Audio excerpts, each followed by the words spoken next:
BJ. Yeah. 100. I got the 100, BJ. Cut the check, underdog. What? Well, I mean, what are we doing? What are we I get doing? that LA tomorrow if you need me to. What'd you say, Pat? BJ! Hey! Tell them what it is. Shakes all day. Shakes all day. What you talking about? What you gonna do to him? Nothing. I'm not playing nobody who never averaged over 10 points. Hey, BJ, stop playing. Hey, BJ, stop playing with me. I'm just saying. This is not the 10 and under league. I'm not doing it. And I ain't playing niggas who ain't got no pension. All right, well, that's fine then. So we both even then. We ain't got a pension and you can't average over 10. So it don't matter. Okay, why we can't? All right, let's just be regular hoopers then. I'm calling you out. Let's play. Get over 10 points and then maybe we can talk. I mean, I can't do it now. I feel me. I got 13 years in the league. You can go back. You can go back. So why you won't play me now? I'm calling you out now. You can go back. Hey, Gil, you know what that is? That's that Rashad McCann. No, it ain't. This ain't no Rashad McCann. Because for one, I wasn't even talking to you. Second of all, you inserted your this. And second of all, then you tried to take the idea. Come on, dog. Well, we talking about one-on-one. You talking about the idea. Right, the one-on-one idea. You had to host the motherfucker. Nobody was even talking to you. Nobody asked you to get involved in any of it. You're right. So let's play tomorrow.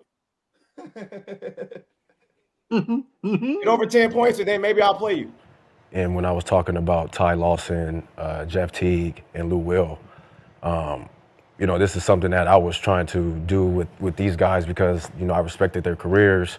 I thought they were, they're bucket getters. And, they've had great careers and I feel like, I fit that standard of it. So I'm talking to these three guys and I'm trying to conduct business over here and I got this guy over here just keep tapping me on my shoulder. Like he's just tapping me on my shoulder trying to buy his way in. And I'm just sitting there like, dude, we're not talking to you right now. So to throw $100K in my face when the pot is already at 500,000 and you trying to lowball me to go in the bank account to go get $100K, I'm not hurting for $100K. And you want to play one-on-one because you ain't invited because your numbers don't meet the standards? There was a criteria that you set in place. It's a criteria to this. Like, I'm talking to Lou Will, Patrick. I'm talking to Ty Lawson, Patrick. Yeah. And I'm talking to Jeff Teague, Patrick. Say mechanic. Like, you just want to throw money. You just want to insert yourself into a conversation that ain't got nothing to do with you, dog. For real? Like, you know what I'm saying? Like, they always like I know what you're doing. Like, you know what I'm saying? Like, I know what you're doing, dog. Like, you did the same thing to Cam and Mace. You know what I'm saying? You're trying to sun them. You did the same thing to Rashad. You're doing everything to everybody else with Underdog. You mad because Underdog ain't sponsoring you? Huh? You mad because you can't be a part of this couch? Right. You came over here twice. Yeah, we tried to help you. Man, we won't let you know what I'm saying? Our cars and like, come on, man. Like, what we talking about, dog? Like, what we doing, man? Like, let me handle my business with these three, and maybe I'll call you, I give you a call, and I got a plan for maybe you can do your one-on-one tournament. Like, let me do business, dog. Like, you trying to throw out $100K, you trying to take over the one-on-one thing, and you trying to make it your thing. You want us to sit up there, take a picture with you while you host like you Don King. Man, watch out, man. Only in America. Like, watch out, bro. Like, you ain't even average over 10. You a 10 and under dude, dog. Like, don't talk that with me, man. I'm not playing you one-on-one. I don't want to play that type of basketball. Your game ain't sexy enough. I don't want to play football. Shit, right now. Like, come on, man. Yeah, I play them. Like all this, like you trying to throw, like you trying to throw $100K in my face, bro. I gave you some clothes. I gave you a chef, bro. I let your family friends stay at my crib. Like, man, don't try to stun on me. Like, don't try to come piggyback off what I say and try to take it and then do your own league, dog. I'm doing real business over here with billionaires. It's at 500K, but if you want to put your 100K, we can make it 600K. Give you a little section over here for your podcast so you can commentate. Come on, okay. Podcast now presented by Underdog. Man, it is funny. The mics will not be plugged in. Like, you know what I'm saying? Like, cause you my nigga. Like, no, you can't say that. No, he is. No, he is. But you know what I'm saying? If you want to do business, you want to do a collab with Tough Crowd, man, we can take that 100K. We could do a collab. We could do a defensive one-on-one league. All defense? All defense. The first one to get 11 stops. No, actually 10 stops. We got to stay under 10. Write that down. Stops. I did that. See, I told you. Like, you know, yeah, we got to stay under 10. Like, you know, I ain't like, you know, I just feel like it was disrespectful because I never brought your name up. I never said your name in this conversation, and you keep trying to tap me on my shoulder. Hey, man. Hey. Like, come on, man. Like, I'm in the club talking to them, doing business. You come at me with the drunk voice. What? Like, what do you want? What I said. I just wanted to freestyle. So, you know, man, this is my last time talking about it, dog. You can throw money, you can throw whatever. That money, that's kind of disrespectful to me. We NBA players, they paying us to play basketball. We don't have to pay to get in. Oh, you saying he outside the club? He outside the club paying the bouncer. He ain't got his shoe. He ain't get the right shoes on. He paying the bouncer. He got to pay the bouncer to get in the club. It's an open ball. You've done that before. What? When you couldn't get in. Crazy. Even though I invited you, but you didn't have the right shoes on. Don't put me with mechanics. No, but I'm saying you got to slide him $40, and then you get to get in the club. He got to slide in the club. Yo, it's Big Ant, the spokesman, man. We back. Another edition of Urban Politicians TV, UPTV. Make sure you stay on your pivot at all times, man. Had to come tap in, and I already knew we was headed in this direction when it comes to the NBA players that came up in my era, having a podcast now, getting their opinions, people challenging each other talent, skill level, what they accomplished in the game, who will beat who. And it's been a little thing that's been brewing for a little minute now, and I knew it was going to eventually get to the point where it got turned up like this,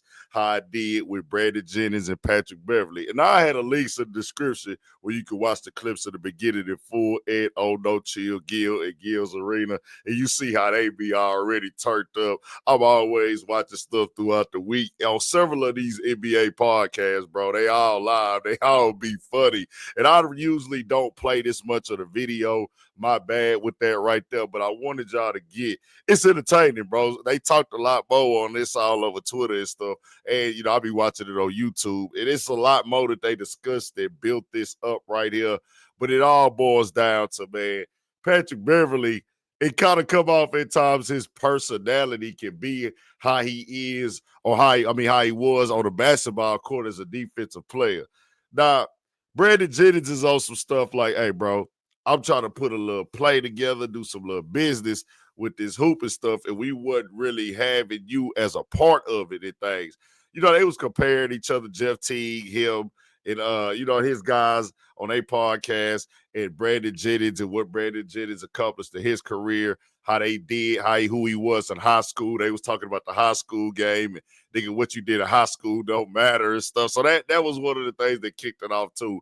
But Patrick Beverley, he wanted to pop it, and Brandon Jennings got personal with it, bro. The underdog stuff, the Cam and May stuff, and then him talking about, nigga, you done been at the crib. It's like, we already see what happened with Nick Young, too, when Nick Young was calling him mechanic and stuff. And that's all fun. You know, Nick Young be popping it. Gilbert Arenas go pop it. But this right here, it didn't really turn up when he tried to son Patrick Beverley, saying, nigga, you did have an offensive game. And I'll say this, bro. Nigga always respected Patrick Beverley, you know, what he did to even get into the league, him having to come how he came, just raw, uncut, hard basketball, just defensive energy. He played his role in the league. Now, he did have a longer career than Brandon Jennings and stuff, but when it comes to the scoring aspect, we know that Brandon Jennings most definitely. Now, he said he don't want out of them two, like, hey, bro, I'm going to outscore you if we was on a court playing team ball. But Patrick Beverley, one-on-one basketball, I can't say who I think will win because I know that nigga going to be all up on Brandon Jennings. Probably would be fouling the nigga. They'll be arguing because that nigga Patrick Beverley going to do stuff like try to face guard the nigga, be all up on the nigga and stuff. And he going to get to the hole in the one-on-one game and things. But shooting and just scoring skill set on the court, it's obvious that Brandon Jennings was better at him than that. But that wasn't Patrick Beverley's role to go out and score a lot. So him not averaging all on points, he still made a great impact in the NBA. We all knew who he was, why he was playing and things like that. But with this podcast game, I was telling my nigga AC, I was telling BP, I was telling several of the homies like, hey, bro, it's gonna get to some real smoke in these NBA players who are retired now having these podcasts because they letting it all fly out. They all giving opinions on each other, who will beat who better than who ain't. I was like, oh yeah, it's for the turn all the way up, bro. And more of them getting podcasts. And I even go back to thinking with Udonis Haslam. I don't even know if they still do theirs no more. I think they was calling theirs the OGs in Miami. That nigga was on there talking about he still want to get it. That nigga, I think it was KG or one of them niggas. I'm like, bro, this podcast stuff with the retired NBA players is going up, going crazy. But I'm still here for the entertainment. This one right here, this shit go nowhere. They just popping it and getting it off. I'm here for the laugh. I was laughing at it all day yesterday, and now we taking it over to the border. I did want to make sure I came and hollered at them about this because this is entertainment and fun, man. And you got to come tap in with the NBA when they got it. And it's a thing where they can do these type of tournaments, though, where you can go play one-on-one. Brandon Jennings, I ain't gonna say he's scared to play him, but I do feel like he trying to like belittle, like son him, like, hey, bro, nigga, you ain't scored this many points, nigga. We wasn't worried about you. This conversation wasn't concerning you. It wasn't, but at the same time, they can let bro get up in there and let him get his shine on, man. Why not? Like, come on, man. It ain't got to be that, but to each his own. This is their league, but he going there, Patrick Beverley. But Patrick Beverley, when you listen to Patrick Beverley talk, the way he speak on the podcast, the way he kind of act a little bit, he'll jump out there and say how he feel. I most definitely get what they say. Like, bro, this nigga here will just go, like, most definitely find a way to get up in the mix and get up under nigga's skin, just like he was doing on the basketball court. But hey, man, I'm here for it all, man. Turn it up. Pop it, keep us entertained and rolling. Niggas is watching, man. Tell me what y'all think. We got more coming, more videos, all that 1,000 for shit. So stay on your pivot.